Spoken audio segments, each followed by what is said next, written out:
ഒഡീഷയിലെ നുവാപാഡ ജില്ലയിൽ 16 മാവോയിസ്റ്റുകളെ വധിച്ച് സുരക്ഷാ സേന. തലയ്ക്ക് 1 കോടി രൂപ വിലയിട്ടിരുന്ന മാവോയിസ്റ്റ് നേതാവും കൊല്ലപ്പെട്ടു. ഒഡീഷ ഛത്തീസ്ഗഡ് സംയുക്ത സേനയുടെ ദൗത്യത്തിലാണ് നടപടി. നക്സൽ വിരുദ്ധ ഭാരതം കെട്ടിപ്പടുക്കുന്നതിൽ സുരക്ഷാ സേന വിജയം കൈവരിച്ചെന്ന് കേന്ദ്ര ആഭ്യന്തരമന്ത്രി അമിത്ഷാ പ്രതികരിച്ചു. അച്യുതൻ വിവരങ്ങൾ നൽകും ഡൽഹിയിൽ നിന്ന്. അച്യുതൻ, മാവോയിസ്റ്റുകൾക്കെതിരെ സമീപകാലത്ത് വലിയ നീക്കം ഈ റെഡ് കോറിഡോർ എന്ന് പറയുന്ന മേഖലയിൽ നടക്കുന്നുണ്ട്. അതിൽ വളരെ പ്രധാനപ്പെട്ട ഒരു ദൗത്യമായിരുന്നു ഇന്ന് നടന്നതെന്ന് തോന്നുന്നു. കൂടുതൽ വിവരങ്ങൾ ലഭ്യമായിട്ടുണ്ടോ?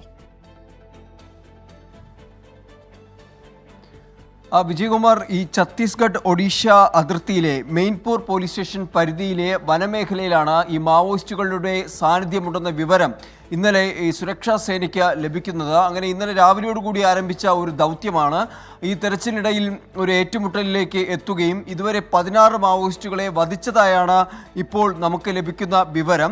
ഇതുമായി ബന്ധപ്പെട്ട് റായ്പൂർ സോൺ IG തന്നെ ഇത് വ്യക്തമാക്കിയിരിക്കുകയാണ്. 16 മാവോയിസ്റ്റുകളെ വധിച്ചിട്ടുണ്ട്. അതിൽ ഒരു മാവോയിസ്റ്റ് തലയ്ക്ക് 1 കോടി രൂപ വിലയിട്ടിരുന്ന ഒരു മാവോയിസ്റ്റിനെ വധിച്ചു. ഈ 16 മാവോയിസ്റ്റുകളിൽ 2 വനിതാ മാവോയിസ്റ്റുകളുമുണ്ട് എന്ന വിവരം പങ്കുവയ്ക്കുന്നുണ്ട്.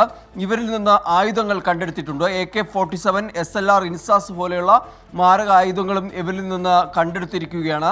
നിലവിൽ ഈ മേഖലയിൽ ഇപ്പോഴും തെരച്ചിൽ തുടരുകയാണ്. കഴിഞ്ഞ കുറച്ച് നാളുകളായി തന്നെ ഛത്തീസ്ഗഡിൽ ഈ മാവോയിസ്റ്റ് വിരുദ്ധ നടപടി അത് സേന ശക്തമാക്കിയിട്ടുണ്ട്. CRPFൻ്റെയും പോലീസിൻ്റെയും സംയുക്ത നടപടിയാണ് ഈ മാവോയിസ്റ്റുകൾക്കെതിരായി സ്വീകരിച്ചു വരുന്നത്. നിലവിലിപ്പോൾ കേന്ദ്ര ആഭ്യന്തരമന്ത്രി അമിത്ഷാ കൂടി ഈ വിഷയത്തിൽ പ്രതികരിച്ചിരിക്കുന്നു. അതായത് നക്സലിസം അതിൻ്റെ അവസാന നാളുകളിലേക്ക് അത് ഉടൻ തന്നെ നക്സലിസം പൂർണ്ണമായി തുടച്ചു നീക്കും എന്ന രീതിയിലാണ് കേന്ദ്ര ആഭ്യന്തരമന്ത്രി അമിത്ഷായും പ്രതികരിച്ചിരിക്കുന്നത്.